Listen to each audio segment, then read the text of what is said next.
Scientific astrology equals to science, calculation, math.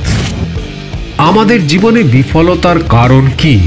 কোন কোন গ্রহ প্রতিবন্ধকতা সৃষ্টি করছে আমাদের জীবনে? এই ক্যালকুলেটিভ অ্যাস্ট্রোলজি নিয়েই জীবনের নতুন সফলতার খোঁজ দিতে আসছে একেবারে বিজ্ঞানসম্মত অনুষ্ঠান দ্য ক্যালকুলেটিভ অ্যাস্ট্রোলজি। সঙ্গে থাকছেন স্যার সুমন্ত জি চৌধুরী।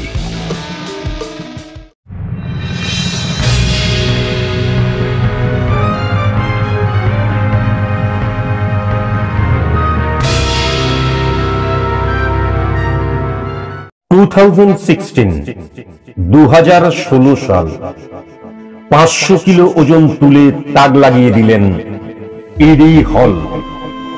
এটা কখনো সম্ভব নাকি? একটা সাধারণ মানুষ, একজন মানুষ 500 কিলো ওজন তুলছে, এটা তো অসম্ভব। এটা কি করে সম্ভব হলো?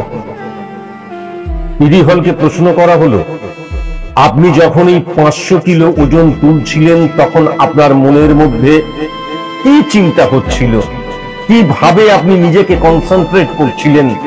কিভাবে আপনি আপনার শরীরের মধ্যে সেই শক্তিটাকে পুনর্জীবিত করছিলেন? ইডি হল তখন বললেন, যখন আমি 500 কিলো ওজন তুলতে গেলাম তখনই মনে মনে আমি চিন্তা করলাম যে আমার ছোট্ট বাচ্চাটা গাড়ির নিচে আটকা পড়ে রয়েছে। আমি যদি গাড়িটা না তুলি তাহলে সে মারা যাবে। আমার চারিপাশে কেউ নেই, আমার উপর নির্ভর করছে তার বাঁচা এবং মরা। এটা চিন্তা করেই আমার শরীরের মধ্যে একটা পাশবিক বল এলো, আশারীরিক বল এলো, এবং আমি তখন 500 কিলো ওজন তুলতে পারলাম।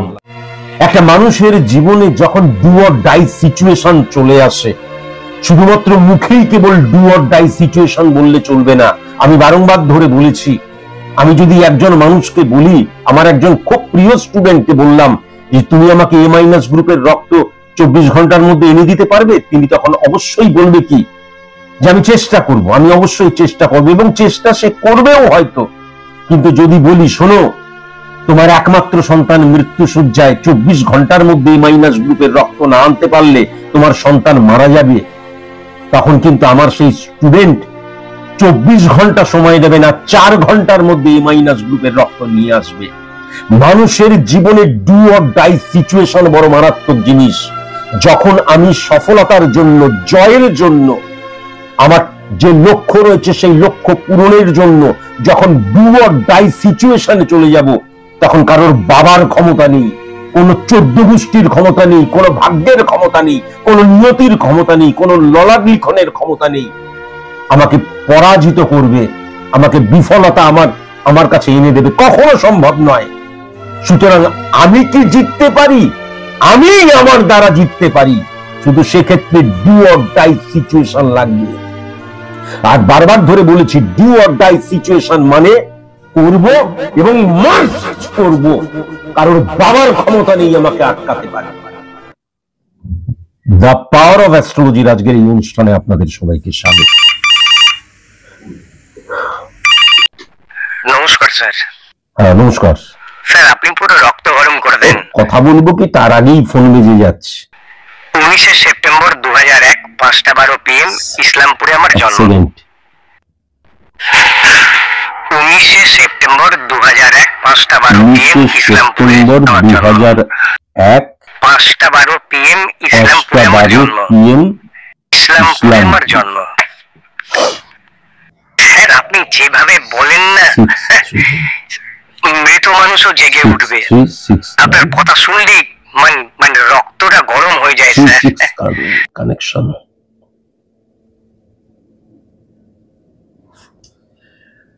তুমি তো বিভীষণ লক্ষ্য করতে পারছি। স্যার, আসলে বাড়ি নিয়ে একটা প্রবলেম চলছে স্যার। আমি বলছি তুমি তো বিভীষণ লক্ষ্য করতে পারছি।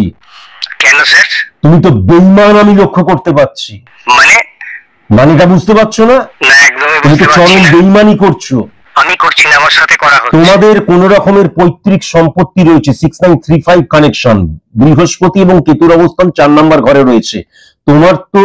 তোমাদের কোন পৈতৃক সম্পত্তি নিয়ে 11th হাউসকেই হিট করছে। সুতরাং দাদা অথবা দিদি তোমার দাদা অথবা তাহলে দাদা, তাহলে তোমার দাদার সাথে তো কোনো পৈতৃক সম্পত্তি নিয়ে বিবাদ চলছে। হ্যাঁ, পৈতৃক সম্পত্তি নিয়ে বিবাদ বলতে যখনই 6-9 কানেকশন মঙ্গল এবং রাহুর অবস্থান আসে তখন ডেফিনেট ভাবে বলা যেতে পারে কি যে কোনো প্রমোটার সেই বাড়িটাকে নিয়ে নিতে চাইছে। হ্যাঁ, সেখানেই বোধহয় নীল কষাকষি, তাই তো? ঠিক তো বলবোই। তাহলে সেক্ষেত্রে আমি যেটা লক্ষ্য করতে পারছি 11th হাউস কিন্তু কখনো, তার মানে দাদা কিন্তু চাইছে কোন আমাদের যে পৈতৃক বাড়িটা রয়েছে সেটা বিক্রি করব না, তুমি বিক্রি করতে চাইছো। না না, তুমি বিক্রি করতে চাইছো তো? হ্যাঁ, এবং সেক্ষেত্রে কিন্তু যেটা লক্ষ্য করা যাচ্ছে যে দাদা যখন সম্মতি দিচ্ছে না তখন তুমি দাদাকে বোঝাচ্ছ না, বা দেখা যাচ্ছে দাদার সাথে ঝগড়াও করছো না, তুমি কি করছো? এই যে প্রমোটার তোমার দাদার ক্ষতি করার চেষ্টা করছে, ইয়েস অর নট? প্রমোটার তো দাদার ক্ষতি করার চেষ্টা করছে। আমি বিভীষণ হতে পারি কিন্তু রাবণ নয়। রাবণ অনেক ধার্মিক ছিলেন এবং রাবণ কি বিভীষণ আমি পরে যাচ্ছি, তুমি বলো তোমার প্রমোটার তো দাদার ক্ষতি করার চেষ্টা করছে। রাজা ছিলেন। আরে আমি যেটা বলছি সেটা বলো। দাদা আমাদের প্রমোটার তো দাদার ক্ষতি করার চেষ্টা করছে, তুমি সেই প্রমোটারের সাথে হাত মেলালে কেন? তুমি সেই প্রমোটারের সাথে হাত মেলালে কেন? তুমি দাদার সাথে ঝগড়া করতে পারতে। হ্যাঁ, তুমি এবং তোমার দাদার মধ্যে বিবাদ হতে পারতো। তুমি প্রমোটারের সাথে, যেই প্রমোটার তোমার দাদার ক্ষতি করার চেষ্টা করছে, কথা বলে বেঈমান তুমি। আমি যে কথাটা বলছি ঠিক বলছি না ভুল বলছি? বেশি কথা বলে না, বেশি কথা। আমি যখন কথা বলি কেউ কিন্তু বেশি কথা বলে না, বেশি কথা একদম বলবে না। তুমি বেঈমানি করছো কেন? তুমি প্রমোটারের সাথে হাত মিলিয়েছো, ইয়েস অর নট? বেশি কথা বলবে না। মিলিয়েছো তো? কেন মিলিয়েছো? রাবণ নয়, রাবণ কিন্তু কোনোদিন সীতাকে স্পর্শ পর্যন্ত করেনি। আবার রাবণ করার জন্য নিয়ে গেছিল। যেই ইতিহাস জানো না, যেই সত্যটা জানো না। রাবণ যেমনই হোক, রাবণ কিন্তু ধার্মিক ছিল। তুমি রাবণকে তখন থেকে ধার্মিক বলে যাচ্ছ। রাবণ ধার্মিক?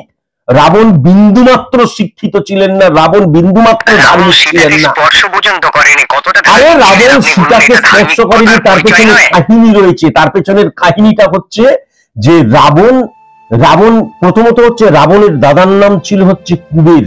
এই কুবেরেরই কিন্তু স্বর্ণ লঙ্কা ছিল। রাবণ ছলে বলে কৌশলে গাইড জোরে সেটাকে কিন্তু কেড়ে নিয়েছিলেন। রাবণ যখন একদিন তার পুষ্প যে রথ, সেই রথে করে যাচ্ছেন, তখন তিনি কুবেরের সন্তান নলকূপের তার যে স্ত্রী রম্ভাকে দেখলেন। দেখে তিনি তার মধ্যে কামনা চলে এলো এবং তখন রম্ভাকে তিনি বলপূর্বক, মানে সোকল্ড যাকে বলা যেতে পারে ধর্ষণ করা, শ্লীলতাহানিও নয়, তাকে ভোগ করলেন। এবং যখন এই কুবেরের সন্তান নলকুবের যখন জানতে পারলো, তখন রাবণকে এসে বলল যে তুমি তোমার কন্যা সমা, তোমার তো কন্যা সমা, আমি তোমার সন্তান সম, তোমার দাদার সন্তান আমি, তার মানে আমার স্ত্রী মানে তোমার কন্যা সমা, তাকে তুমি ভোগ করলে কামনায় জর্জরিত হয়ে। রাবণ ধার্মিক ছিলেন, আমরা ছিলেন, রাবণ ধার্মিক ছিলেন। এবং তখন তিনি বললেন ফার্দার কখনো যদি কামনা নিয়ে কোনো নারীকে তুমি স্পর্শ করো তাহলে তোমার মাথা ফেটে যাবে, আর যদি কখনো তুমি সেই কামনার চিন্তাও করো তখন তোমার মস্তিষ্কটা টুকরো বিটুকরো হয়ে যাবে। এই 10টা মাথা কিন্তু ইন্ডিকেট করে তার মধ্যে কামিক চিন্তা বারংবার ধরেছিল, যেটা জানো না সেটা বুঝো না। তাই জন্য মা সীতাকে তিনি কখনো স্পর্শ করেননি। আমরা সাধারণত ছোটবেলা থেকে যখন পড়ি তখন মা সীতার হাত ধরে তিনি নাকি রথে তুলে তারপর তিনি লঙ্কায় গিয়েছিলেন। না, মা সীতাকে ছলে বলে কৌশলে তিনি হরণ করেছিলেন, কিন্তু মা সীতা পবিত্র ছিলেন, অপবিত্র কেউ কখনো তাকে স্পর্শ করেনি। রাবণ সম্পর্কে কিচ্ছু জানো না। আচ্ছা, আপনি যদি বিভীষণ হতেন কি করতেন?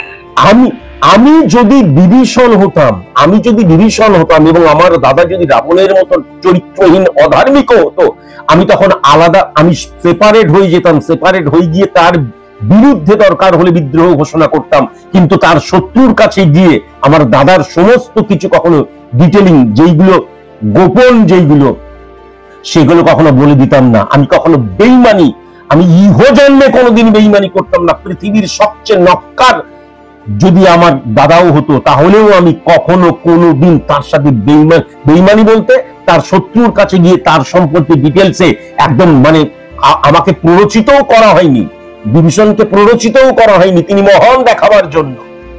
বুঝতে পেরেছ? কি ধর্ম কি অধর্ম বুঝি না, কিন্তু বৌদি মাতৃসমা, তাকে বিবাহ করা আমি বিশ্বাস করি, আমি মনে করি যে এটা কখনো কোনোদিন ধর্ম হতে পারে না। মাতৃসমাজ যদি প্রয়োজনই হতো তাহলে বৌদিকে সিংহাসনে বসিয়ে আমি রাজত্বটা করতাম, আমি যদি বিভীষণ হতাম। যদি প্রয়োজন হতো তাহলে বৌদিকে বলতাম এটাই তোমার রাজত্ব, আমি তোমার পাশে রইলাম তোমাকে সাহায্য করার জন্য, সেই রাজত্ব পালনের জন্য বৌদিকে কখনো বিবাহ করতাম না। বেঈমান তুমি, অসভ্য তুমি, দাদার বিরুদ্ধে গিয়ে যে দাদার ক্ষতি করার চেষ্টা করছে তার কাছে হাতে মেলাচ্ছ। আমার জায়গায় তাহলে আপনি থাকলে কি করতেন শুনি আমি। আমার জায়গায় হ্যাঁ, নমস্কার। নমস্কার স্যার। 27 ডিসেম্বর 1980 10:31 AM হরিরামপুর, দক্ষিণ দিনাজপুরে। একটা প্রশ্ন ছিল স্যার, বলছি একটা প্রশ্ন ছিল স্যার। স্যার বলছি আপনি আদর্শ রামকৃষ্ণদেব না বিবেকানন্দ কি একটু আমার খুব জানতে ইচ্ছা করে আর কি স্যার, বলবেন স্যার? রামকৃষ্ণদেব না বিবেকানন্দ আপনার আদর্শ ব্যক্তি? আরেকবার ডেট অফ বার্থটা বলো। Date of birth, time of birth, place of birth বলার সময় এত বেশি কথা বলো না। দক্ষিণ দিনাজপুরের হরিরামপুরে আমি জন্মেছি 10:31 AM 27 ডিসেম্বর 1980-তে। 27 December 1980 10:30 AM। দক্ষিণ দিনাজপুরের হরিরামপুরে আমি জন্মেছি স্যার। দক্ষিণ দিনাজপুর। প্লিজ স্যার বলুন না, রামকৃষ্ণদেব না বিবেকানন্দ আপনার আদর্শ? স্যার আপনি যখন কথা বলেন তখন শরীরের মধ্যে পুরো কাঁটা দেয়, শরীরের মধ্যে কেমন কেমন করে। আপনি আমার আদর্শ রামকৃষ্ণদেব নন, তার কারণ রামকৃষ্ণদেব সম্পর্কে আমি বিন্দুমাত্র জানি না। কি বলছেন স্যার আপনি? শোনো, রামকৃষ্ণদেব সম্পর্কে আমি বিন্দুমাত্র জানি না। আমার বাবা রামকৃষ্ণদেবের পরম ভক্ত ছিলেন। আমার বাবা আমার সর্বপ্রথম গুরু, টিচার, পথপ্রদর্শক। সুতরাং রামকৃষ্ণদেবকে আমি না জেনে না বুঝেই তাকে সম্মান করি, কিন্তু রামকৃষ্ণদেব সম্পর্কে আমি জানি না। তার জীবন সম্পর্কেও আমি ওই ফিল্মে বা টেলিভিশনে যতটুকু দেখেছি, তিনি আমার আদর্শ নন। স্বামী বিবেকানন্দ আমি পড়াশোনা করেছি, আমার আদর্শ এটা তো আমার একান্ত ব্যক্তিগত, তিনিও নন। আমার আদর্শ যিনি হচ্ছেন, তিনি অবশ্যই প্রথম হচ্ছেন তিনি হচ্ছেন শ্রীকৃষ্ণ, এবং দ্বিতীয় যিনি হচ্ছেন তিনি হচ্ছেন শকুনি। শকুনি? প্রথমত আমি তোমাকে জানিয়ে রাখি, তোমার প্রেডিকশনটা কি করিনি, তারপরে বলছি। আচ্ছা ঠিক আছে। 6965 কানেকশন।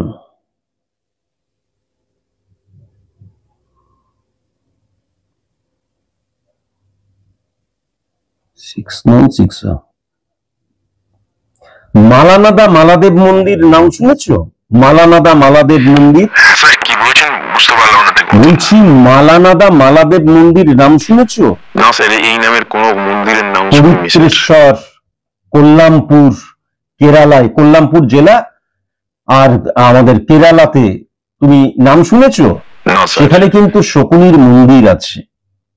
এবং খুব ভালো মতন যদি দেখা যায়, একমাত্র ভিলেন, যাদেরকে আমরা ভিলেন বলে মনে করি, নেগেটিভ চরিত্র বলে মনে করি, একমাত্র চরিত্র যার কিন্তু পূজা করা হয়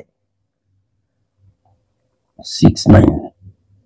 আমি যেটা দেখতে পাচ্ছি, তুমি প্রমোটারি বিজনেস করতে, প্রমোটারি বিজনেস বা প্রমোটারি বিজনেসে দেখা যাচ্ছে তুমি র মেটেরিয়াল সাপ্লাই করতে, এই ধরনের কোনো কাজ করতে, এবং তোমার কিন্তু খাবারও হোটেল আছে, কিন্তু সেইগুলো ভালো মতন চলছে না। আমি যেটা লক্ষ্য করতে পারছি, ঠিক বলছি না ভুল বলছি? আচ্ছা, কানেকশন। তোমার কিন্তু বৈবাহিক জীবনের জায়গাটাও আমি একদম পজিটিভ লক্ষ্য করতে পারছি না। স্ত্রী বোধহয় তোমাকে ছেড়ে চলেও গেছেন, এরকম হতে পারে। বেশ কয়েক বছর হলো। একটা জিনিস যেটা লক্ষ্য করা যাচ্ছে, সন্তান কিন্তু তোমার কাছেই আছে, চলে গেছে। হঠাৎ করে একদিন চলে গেছে, এমনি বলে কই যায়নি, সন্তান আমার কাছেই আছে। একটু বলবো স্যার? হ্যাঁ বলো বলো বলো। স্যার আমার মার বোন বাবাকে নিয়ে গিয়েছিল, বাবা একটু অসুস্থ ছিল 2023 সালে। তো আপনি বাবাকে প্রেডিকশন করেছিলেন, করে বাবার সামনে বলেননি, কিন্তু মাকে বলে দিয়েছিলেন যে বাবা কবে মারা যাবে, এবং ওটা ঠিক করাও যাবে না। ডাক্তার অনেক চেষ্টা করছিল, কিন্তু আপনি বলেছিলেন আমি কোনো রেমেডি দেবো না, আপনি রেমেডি দেননি, এবং সেই সময় বাবা মারা গেছিল। মায়ের রেমেডি দিয়েছিলেন, মা কিন্তু এখন খুব ভালো আছে, মানে মানসিক শক্তি মায়ের খুব, এবং বোন ডিভোর্সি ছিল, আর ওর একটা সন্তানও ছিল। আপনি আপনার ওই ডান হাতের ওই কি চিহ্ন আছে না, স্তুতি চিহ্ন, ওই ডান হাত দিয়ে আশীর্বাদ করেছিলেন বোনের, অদ্ভুত ভাবে কিন্তু তারপর মানে ডিভোর্সি ছিল, সন্তান ছিল, তা সত্ত্বেও বিয়ে হয়ে গেছিল স্যার। আজকের দিনে দাঁড়িয়ে বোন আমার খুব সুখে আছে, খুব ভালো ঘরে বিয়ে হয়েছে। সবই আপনার আশীর্বাদ, সব আপনার আশীর্বাদ। আপনি ভগবান বা ভগবানের চাইতেও শক্তিশালী। তোমার কি কোথা থেকে টাকা পয়সা পাওয়ার কোনো জায়গা রয়েছে? হ্যাঁ, আমার অনেক জায়গা থেকে টাকা পাওয়ার আছে, অনেক জায়গায় টাকা আটকেও রয়েছে।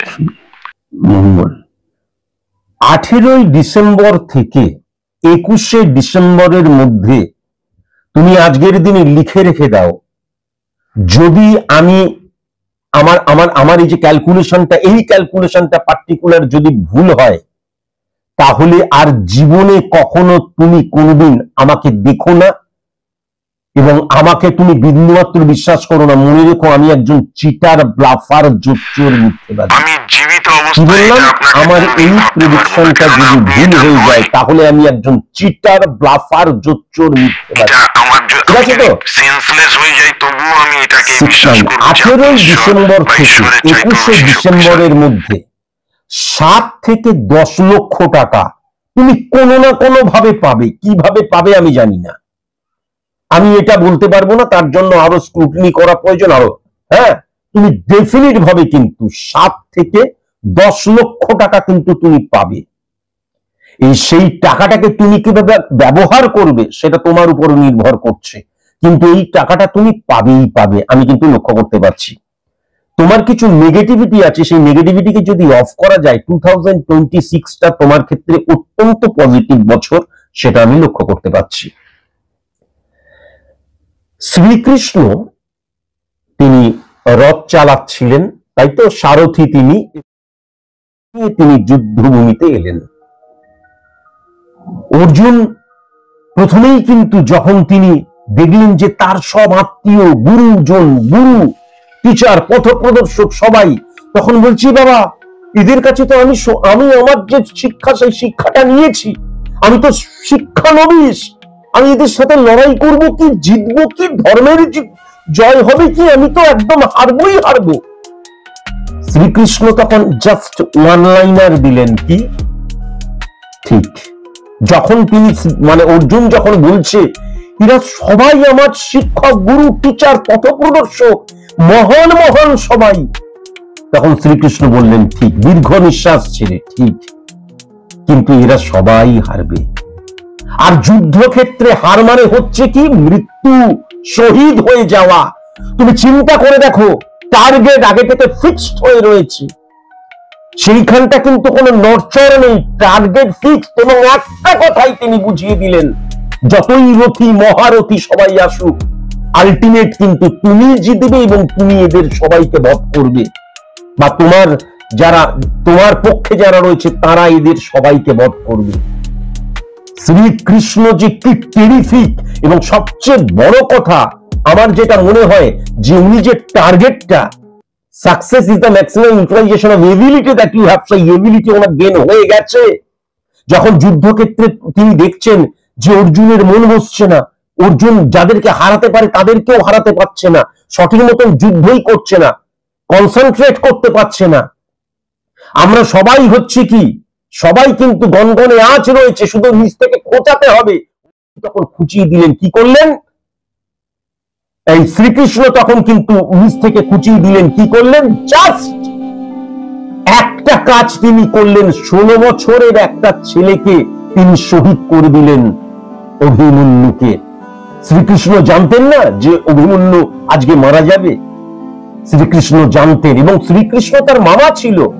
সেই দিনকেই অর্জুনকে নিয়ে তিনি যুদ্ধক্ষেত্রের অপর প্রান্তে চলে গেলেন, যাতে কোনো মতে আর ফিরে না আসা যায়। তাহলে সফলতার জন্য কি স্যাক্রিফাইস যদি এই শহীদটুকু না করা যায়, তাহলে অর্জুনকে চাগানো যাবে না, তাহলে কিন্তু কখনো জয় লাভ করা যাবে না। জয়ী হওয়ার জন্য সমস্ত কিছু করতে হবে, তোমাকে জয় লাভ করতে হবে, তার জন্য যা করতে হয় তাই করো। সেটা কিন্তু শ্রীকৃষ্ণ বুঝিয়ে দিয়েছিলেন, এবং সেটাই কিন্তু তখন তার ক্ষেত্রে ধর্ম ছিল। আমরা বলি ধর্মের যে যুদ্ধ, কিন্তু ধর্মের যুদ্ধ মানেটা কি তো জানতে হবে। তখন তিনি কি করলেন, এমন একজনকে শহীদ করো যার মৃত্যু অর্জুনকে যতক্ষণ পর্যন্ত না দিচ্ছে ততক্ষণ পর্যন্ত তার যে পাওয়ারটা কখনো আর হ্রাস হবে না। কত বড় পলিটিশিয়ান, রাজনীতিবিদ, এবং ব্রেন নিয়ে কত বড় খেলতেন তিনি। অন্য যে কাউকে শহীদ করতে পারতেন, কিন্তু করলেন না। 16 বছরের একটা বাচ্চা ছেলেকে সবাই ঘিরে ধরে নির্মম ভাবে মারল, এবং তার শবদেহের উপরে কিন্তু লাথি মারা হলো। তাহলে এটা কিসের জন্য করা হলো? শ্রীকৃষ্ণ জানতেন না তিনি ভগবান ছিলেন? সেই মুহূর্তে তিনি তার ধারে কাছেও ছিলেন না অর্জুনকে নিয়ে, তিনি সম্পূর্ণ অপর প্রান্তে ছিলেন। এই পুরো স্যাক্রিফাইসটা করা হলো, শহীদ হতেই হবে যখন যুদ্ধক্ষেত্রে এসছে, কিন্তু পুরো স্যাক্রিফাইসটা করলো কিসের জন্য? এই একটা ঘটনা যতক্ষণ পর্যন্ত না যুদ্ধে জিতছে ততক্ষণ পর্যন্ত অর্জুনের যে মনোভাবটা আর কোনো মতেই ডিক্রিজ হবে না। তুমি কখনো চিন্তা করে দেখো। আবার যদি তুমি শকুনিকে দেখো, তাহলে শকুনি, তার বাবা ছিলেন সুবল এবং তার 100 সন্তান ছিলেন, প্রত্যেকে মারা গেছিলেন, এবং ধৃতরাষ্ট্র তাদেরকে বন্দী করে রেখে দিয়েছিল এবং না খাইয়ে আস্তে আস্তে আস্তে আস্তে মারা গেছিল। লাস্টে যখন সাতকুনি তার দাদা এবং রাজা সুবল এবং যখন শকুনি ছিল, তখন একজনের আত্মেটা খাবার দেয়া হতো। তখন সাতকুনি এবং শকুনি বললেন, এই সুবল বললেন তাড়াতাড়ি করতে হবে, সময় নেই, বললেন যে তুমি খাও শকুনি এবং তুমি বদলা নিও। শকুনি তখন দেখলেন যে আমি কোনো মতেই কিন্তু আমার 100 ভাইকে মেরে ফেলা হলো, এর প্রতিশোধ যদি নিতে হয়, যদি ধৃতরাষ্ট্রের প্রতিশোধ নিতে হয়, তাহলে আমি কখনো লড়াই করে তার সাথে প্রতিশোধ নিতে পারবো না। তিনি ছলে বলে কৌশলে বন্ধু হয়ে ভেতরে চলে গেলেন। তার মানে তার টার্গেট কিন্তু ফিক্সড রইল। পরবর্তীকালে তিনি আরাম ভোগ সমস্ত কিছুর মধ্যে ছিলেন, কিন্তু টার্গেট চ্যুত হননি। তাহলে জয় লাভের জন্য তোমাকে যা করতে হয় তাই করবে, কিন্তু জয় লাভ তোমাকে করতে হবে। এটাই তো বড় শিক্ষা। ঠিক আছে, রাখলাম, আর সময় নেই। আবার ফোন চলে এসেছি, একদম টাইম নেই, তাড়াতাড়ি বলো, একদম সময় নেই। 1 এপ্রিল 2000 4:57 PM বালুরঘাটে আমার জন্ম। 1 এপ্রিল 2000 4:57 PM বালুরঘাটে আমি জন্মেছি। 636995 কানেকশন। তোমার তো মায়ের সাথে প্রবলেম আমি দেখতে পাচ্ছি। হ্যাঁ স্যার, মা ভুল বুঝছে। তুমি আগে আমাকে ফোন করেছিলে? না না, আমি আগে ফোন করিনি। বাড়িটা তো মায়ের নামে। হ্যাঁ, বাড়িটা মায়ের নামে। বাড়িটা তো মায়ের নামে যেখানে আছো। হ্যাঁ, মায়ের নামে বড় বাড়ি, সেটাও তো দেখতে পাচ্ছি। আমাদের হয়নি, কিন্তু তাই তো। সেখানে কে কে আছে এখন? তুমি আর তোমার ওয়াইফ? মা তো এখন নেই, আর আমার স্ত্রী একা থাকতে ভয় পায়, তাই জন্য শালাবাবুকে এনে রেখেছি। মায়ের আসলে বয়স হয়েছে তো, তাই জন্য একটু ভুল বুঝে নিজে থেকেই ঘর থেকে বেরিয়ে চলে গেছে। তোমার দোতলা বাড়িতে তোমার মায়ের স্থান নেই। ভালো, তবু মা যে কেন অ্যাডজাস্ট করতে পারলো না। যে স্ত্রীকে নিয়ে তুমি এত কথা বলছো, আমি তো দেখতে পাচ্ছি তুমি সরকারি চাকরি করো। ঠিক স্যার, আমি সরকারি চাকরি করি। তুমি যদি ভালো কোনো কাজ না করতে, সেই স্ত্রী কিন্তু তোমাকে বিবাহ করতো না। সে কিন্তু সরকারি চাকুরে বা ভালো মতন যারা মাল কামায়, অর্থ কামায়, তাদেরকে তখন বিবাহ করত। তুমি যখন বাচ্চা ছিলে, যখন তুমি শিশু, তোমাকে আস্তে আস্তে বুকের দুধ খাইয়ে বড় করেছিল তোমার মা। তোমার মা কিন্তু তোমাকে নিজে না খেয়ে তোমাকে খাইয়েছেন। তোমার মা তোমার দুঃখের দিনের সাথী ছিলেন। তুমি যখন কাঁদবে তখন তোমার মা কাঁদতো, তাই না? যখন তুমি বিফল ছিলে তখন তোমাকে সফলতার জন্য যখন চারিপাশ থেকে সবাই আঘাত করতো, তখন তোমার মা। তোমার লজ্জা করে না যে আজকের দিনে দুতলা বাড়িতে তোমার মায়ের কোনো স্থান নেই? তোমার তো লজ্জা করা উচিত। নিজের মাকে তুমি তাড়িয়ে দিয়েছো, তুমি জীবনে কোনোদিন সফল হতে পারবে? তুমি তোমার মাকে সামান্য রাখতে পারলে না? স্ত্রী বললো বলে তুমি তোমার মাকে তাড়িয়ে দিলে? তুমি দেখবে তুমি জীবনে কোনোদিন জিততে পারবে না। তুমি জীবনে কোনোদিন সফল হতে পারবে না। যে তার মাকে অবজ্ঞা করে, তোমার স্ত্রী যখন করলো, কেন তুমি প্রতিবাদ করলে না? কেন তুমি বললে না যে মাকে তাড়িয়ে দিও না? তোমার মা তার নিজের ঘরটা ছেড়ে চলে গেল, তোমার লজ্জা করে না? তুমি জীবনে কোনোদিন সফল হতে পারবে? শালাবাবুকে রেখে দিয়েছো তুমি। শালাবাবুকে কালকেই লাথি মেরে তাড়িয়ে দাও, কালকেই তুমি শালাবাবুকে লাথি মেরে তাড়িয়ে দাও। শালাবাবু কেন থাকবে তোমার কাছে? সে নিজে পরিশ্রম করুক। শেষে একটা কথা বলি বাবা, সময় নেই, মা বলে কথা, তাকে তাড়িয়ে দিও না। বয়স হয়েছে, তাকে আবার কাছে ডাকো, কাছে ডেকে ঘরের মধ্যে রাখো। যদি স্ত্রী সহ্য,